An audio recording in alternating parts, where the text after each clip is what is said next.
Hola, soy Benjamin Gunlaw, cirujano pediátrico de mano y extremidades superiores en Boston Children's, Massachusetts.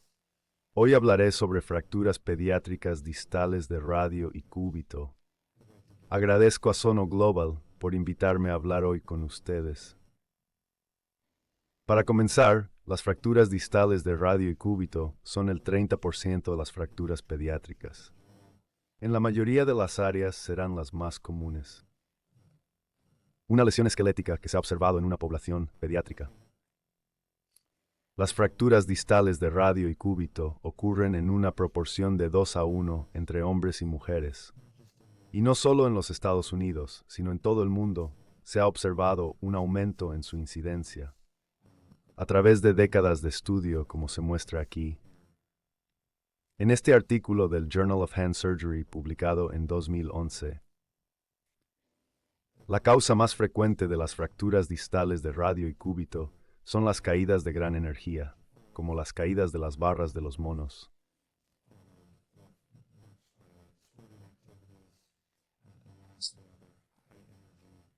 Después las actividades deportivas y otras de alta energía, como el ciclismo. Las fracturas de Lautaro son las lesiones más comunes, seguidas por las metafisarias y las fisiarias. Las fracturas de la fisis son entre el 15% y el 25% de las fracturas distales de radio y cúbito.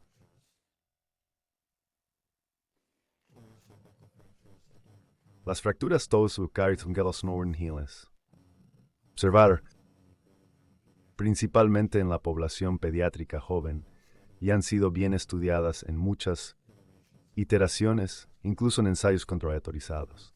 3 semanas de tratamiento con una férula de velcro sin seguimiento radiográfico han sido validadas en esta población.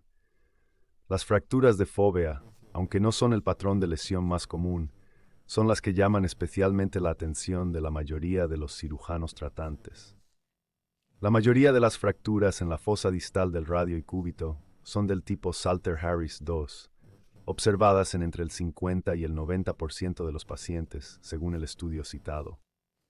Está demostrado que repetir intentos de reducción, después de 7 días de la lesión, puede aumentar el riesgo de detener el crecimiento en estas lesiones. Sin embargo, la alteración del crecimiento es rara, ocurriendo solo en el 4,4% de los casos en el estudio canadiense.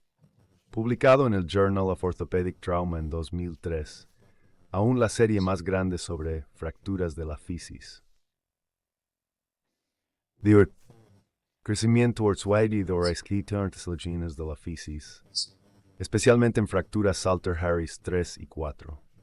Un estudio de 2000 en el Hospital Infantil de Boston mostró que el 33% de las fracturas Salter-Harris 3 y el 47% de las Salter-Harris 4 desarrollaron retraso del crecimiento.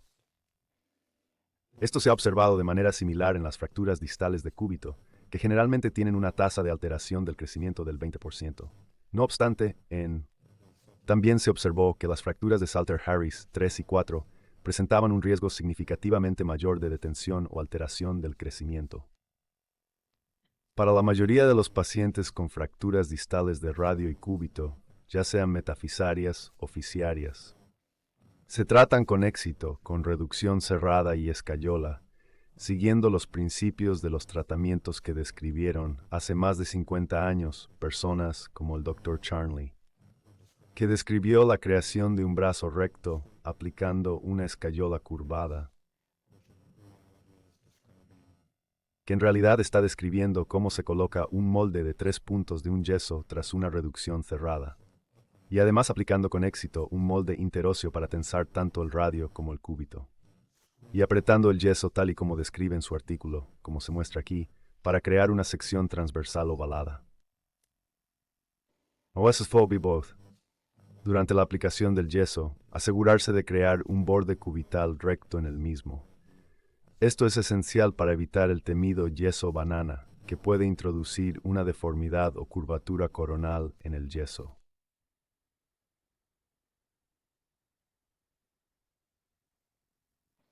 La escayola suele aplicarse durante 4 a 6 semanas, dependiendo en gran medida de la gravedad de la fractura la edad del paciente y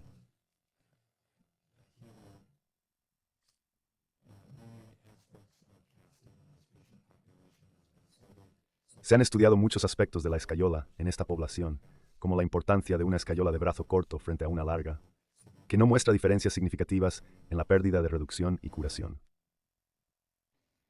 Se ha investigado también un índice de yeso. En última instancia, es una forma más objetiva de medir el yeso ovalado que describió el Dr. Charlie. Específicamente, lo que se mostró en el artículo de Webb et al. En el año 2006 fue que un índice de yeso de 0,7 o menos estaba relacionado con una mejor aplicación del yeso, mientras que un índice de Jerry superior a 0,7 indicaba un yeso mal aplicado o uno más circular que frenara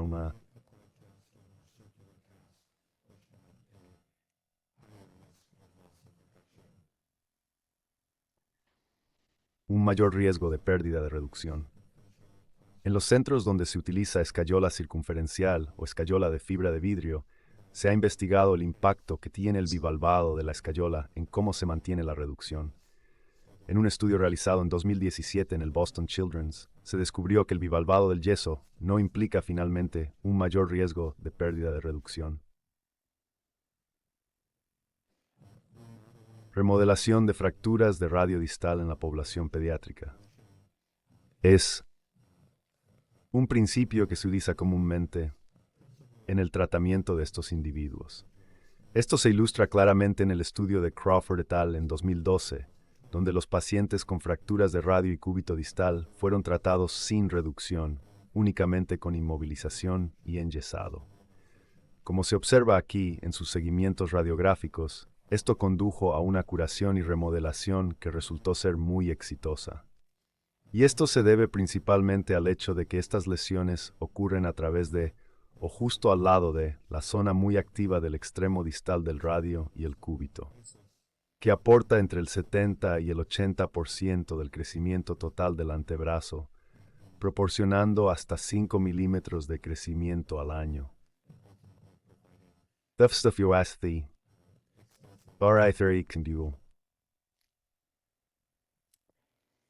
Clásicamente, la capacidad de las fracturas para remodelar se demuestra sobre todo en la población joven, siendo los que tienen 10 años y menos.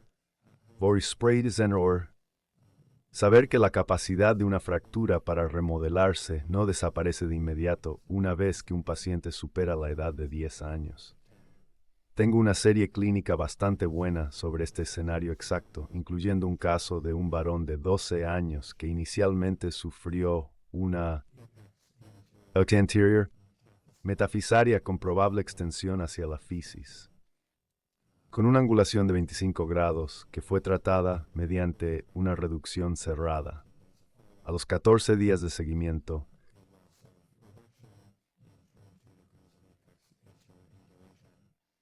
tenían una pérdida de 22 grados de ápex por madurez esquelética, con la fisis metacarpofalángica del pulgar y la fisis distal del radio y cubital muy abiertas. Se decidió seguir con el tratamiento en su posición actual. En un mes y medio,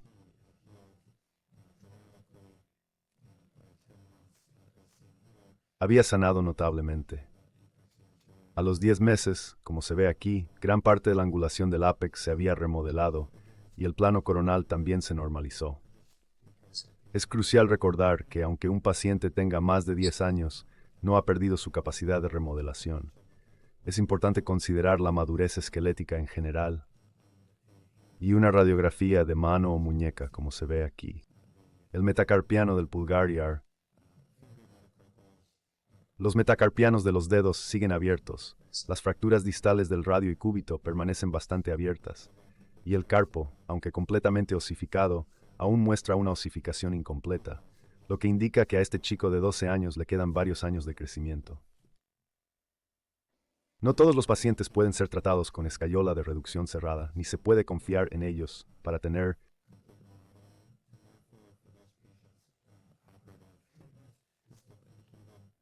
remodelación completa. Por eso el tratamiento quirúrgico sigue indicado para esos pacientes. Algunas indicaciones operatorias poco controvertidas Son fracturas abiertas, especialmente más que las fracturas en poke hole descritas. Lesiones de codo flotante, como la fractura distal del radio con fractura supracondílea del húmero. Pacientes politraumatizados, con fracturas articulares desplazadas y pérdida o reducción. Como acabamos de decir, a veces es difícil clasificar a los niños en grupos específicos basándose únicamente en su edad. Sin embargo, en general, los niños menores de 10 años o a los que les quedan más de 4 años de crecimiento pueden salir adelante con tratamiento cerrado con angulación de hasta 30 grados y 45 grados o menos, grados de malrotación, mientras que los mayores de 10 años o con menos de 4 años de crecimiento solo pueden soportar 20 grados de angulación y 30 grados de malrotación antes de requerir tratamiento quirúrgico. El tratamiento quirúrgico de las fracturas distales de radio y cúbito en la población pediátrica generalmente se realiza mediante una reducción cerrada y la colocación percutánea de clavos en la gran mayoría de los pacientes. Dependiendo de la región del mundo donde estemos, esto se logra con una reducción cerrada seguida de la colocación de clavos, usando alambres lisos de 0,60 pulgadas o de aproximadamente 1,5 milímetros. Los alambres roscados no son necesarios y su uso no está recomendado. Y normalmente, 1 o 2 alambres son suficientes para mantener la reducción. El tiempo necesario para que el paciente se recupere. Estos foliares pueden colocarse en áreas comunes como el radio, entre el cuarto y quinto compartimento dorsal.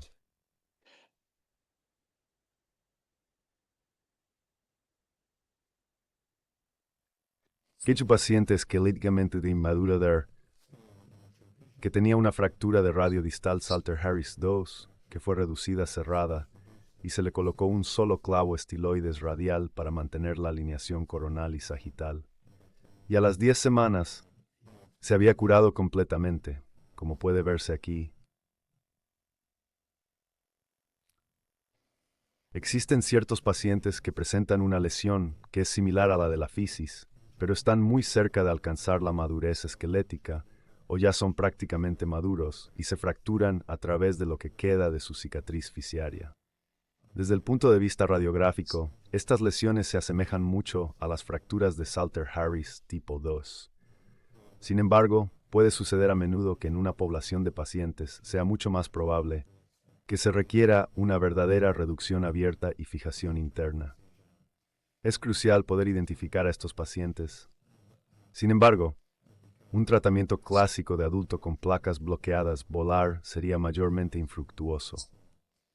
Como se observa aquí, un paciente de 17 años tenía una lesión de Altenheim. Sufrió una fractura Salter Harris Dors a través de su cicatriz fisiaria, con un desplazamiento significativo tanto en el plano coronal como en el sagital. Imaginen reducir esta fractura y colocar una plavor en esta frente, con una colocación de tornillos incluso agresiva. La mayoría de los tornillos colocados a través de una placa de bloqueo volar probablemente no capturarían el fragmento distal o la epífisis, arriesgando perder la reducción. Por lo tanto, incluso en pacientes que a veces pueden tener 17 o 18 años de edad, el tratamiento más adecuado puede seguir siendo simplemente una reducción cerrada o incluso una reducción abierta para ayudar en la fijación percutánea. Como se puede observar aquí, con fotografías operativas, así como en la curación postoperatoria, se puede ver que este paciente con una lesión de alta energía fue tratado con éxito con solo 2 pequeños alambres lisos en la estiloides radial y 4 o 5 intervalos, y continuó curándose con éxito. Las fracturas metadiafisarias, incluso en pacientes jóvenes, pueden representar un desafío significativo para el cirujano. Esto se debe a que no son fáciles de reducir. No siempre es fácil mantener su reducción con clavos percutáneos. Esto se debe al ángulo pronunciado necesario en lugares comunes para clavos, como la estiloides radial o el compartimento 4-5. Why? Cuando se intenta colocar un clavo utilizando extractor incluso si se logra atravesar con éxito el foco de la fractura hasta llegar al fragmento proximal. Existe el riesgo de que la longitud de trabajo de la fijación sea demasiado corta, lo que podría resultar en la pérdida de la reducción.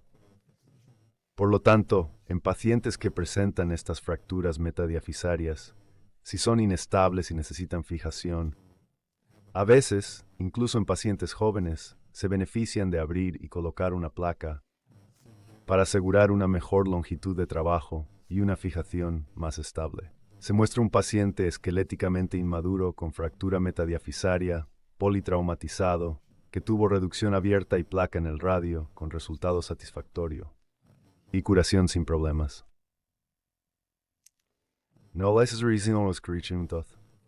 Es una consecuencia desafortunada de las fracturas pediátricas distales del radio y cúbito, especialmente del tipo Fisil o Salter-Harris. Y un arresto del crecimiento puede variar mucho según la edad que tenga el paciente y las características iniciales de la lesión, y luego la pérdida de reducción u otros eventos que condujeron a su detención del crecimiento. Y visto aquí hay 4 pacientes diferentes que tenían 4 tipos muy diferentes de detención del crecimiento, con barras centrales, barras periféricas, detención completa con cubital distal abierto restante. Por lo tanto, el tratamiento quirúrgico general de estos pacientes depende de la madurez esquelética y su capacidad de crecimiento, así como de la varianza cubital.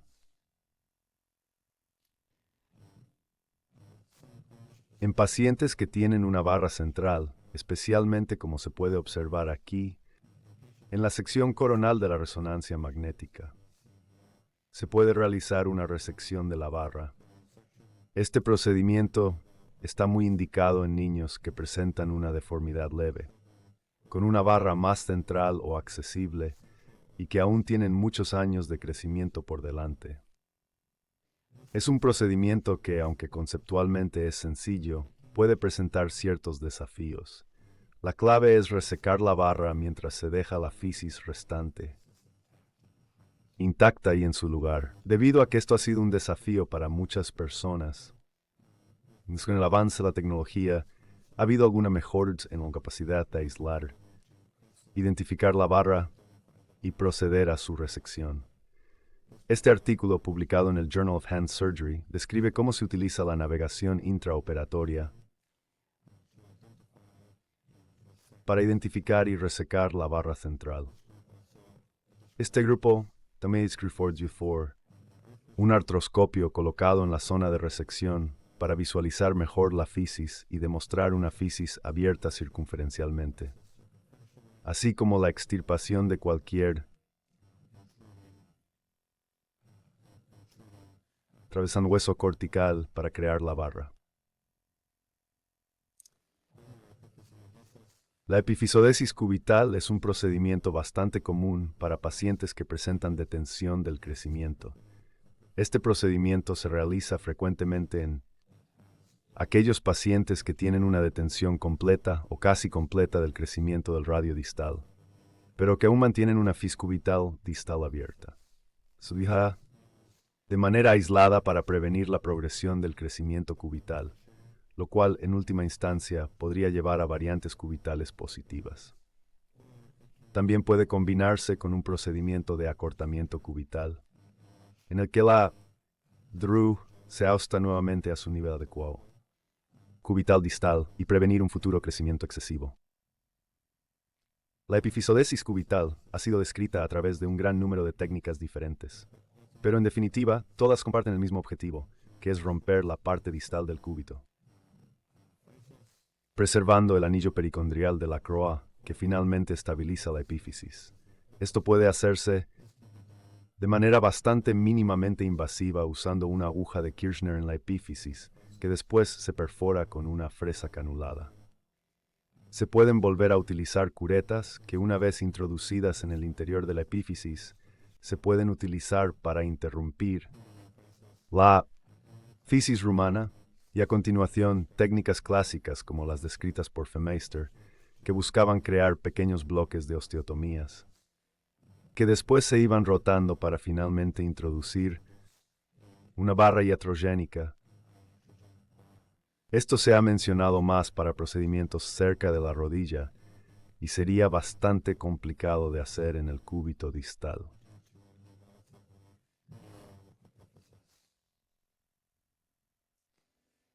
Debido a la epífisis, que es relativamente estrecha. La deformidad radial en sí misma también representa un desafío, y no siempre puede tratarse únicamente con procedimientos que se basen en el cúbito. Cuando nos referimos a una deformidad radial, ya sea que el cúbito presente variantes positivas o no, también intentaremos restaurar la anatomía radial, restableciendo la inclinación radial normal, buscando neutralizar la varianza cubital, ya sea con procedimientos en el radio o el cúbito, lo que finalmente mejorará y realineará la articulación radiocubital distal, que puede ser fuente de dolor o inestabilidad. En pacientes que presentan deformidades coronales y sagitales, como se ve aquí. Para llevar a cabo una corrección de base radial, es posible realizarla a través de osteotomías, y estas pueden efectuarse de diversas maneras distintas. Ya sea mediante una osteotomía en cúpula, una osteotomía en cuña, que puede ser una osteotomía en cuña cerrada, o bien una de apertura, incluso una multiplanar u osteotomías más complejas. La osteotomía en cúpula es un procedimiento bien descrito y validado que busca crear una suave osteotomía curvada, tanto en el plano coronal como en el plano sagital. Esto permite la reintroducción de la inclinación, así como también la inclinación, con el beneficio añadido de mejorar el contacto entre hueso y hueso a través de los sitios de la osteotomía. Este procedimiento ha sido bien descrito para el radio distal en procedimientos como los del maléolo, inicialmente descrito fuera del rito escocés de Texas a principios de los años 2000. Aquí observamos al paciente anterior, con una base más perfecta y detención del crecimiento tras una fractura distal del radio, sometido a una osteotomía de cúpula y acortamiento cubital. En estas radiografías posquirúrgicas, se aprecia una mejora en la inclinación radial.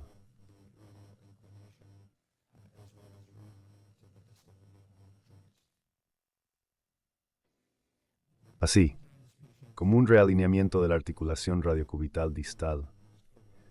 A veces los pacientes se detectan a tiempo y desarrollan una grave deformidad radial y considerable. Cambios en la varianza entre el radio y el cúbito que no pueden ser tratados con éxito únicamente con una cirugía aislada en el radio y o el cúbito. Aquí se muestra un paciente que había tenido una fractura anterior de la fisis distal del radio y que desarrolló una barra más radial y central, pero aún conservaba algo de crecimiento en la esquina cubital del radio, además de un cúbito distal completamente abierto, lo que resultó en una deformidad bastante pronunciada.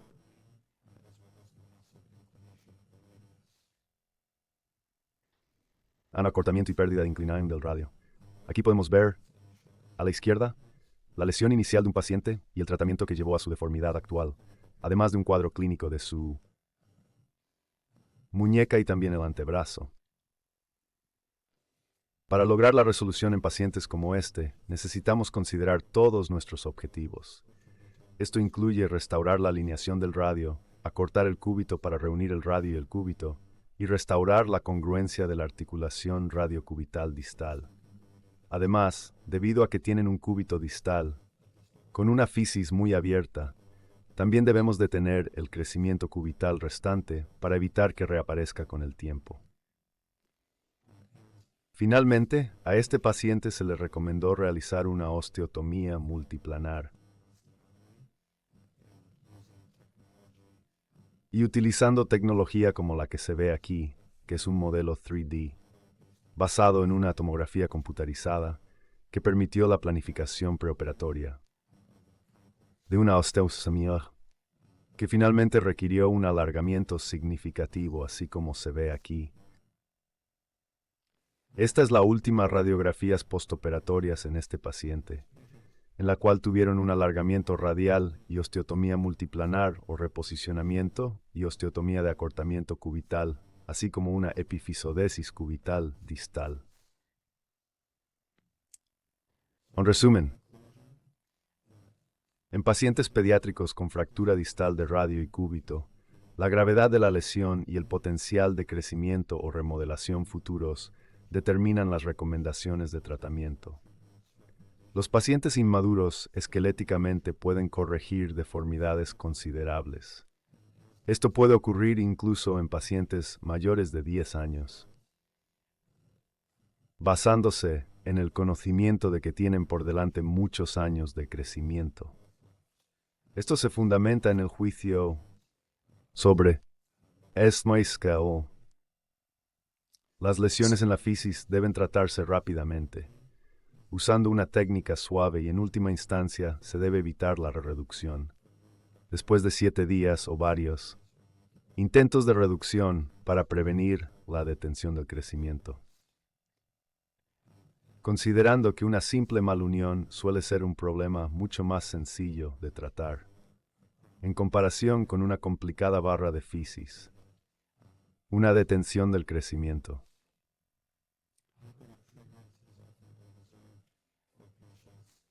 El tratamiento quirúrgico se reserva, en última instancia, para aquellos pacientes cuyas fracturas presentan más de 30 grados de angulación en el grupo de edad de menos de 10 años, y más de 20 grados de angulación en aquellos del grupo de edad de más de 10 años. Además, la detención del crecimiento debe centrarse en última instancia en tratar la deformidad, actualmente, así como en buscar prevenir cualquier recurrencia futura mediante el cierre de cualquier radio distal restante y de la fisis cubital. Muchas gracias por su tiempo.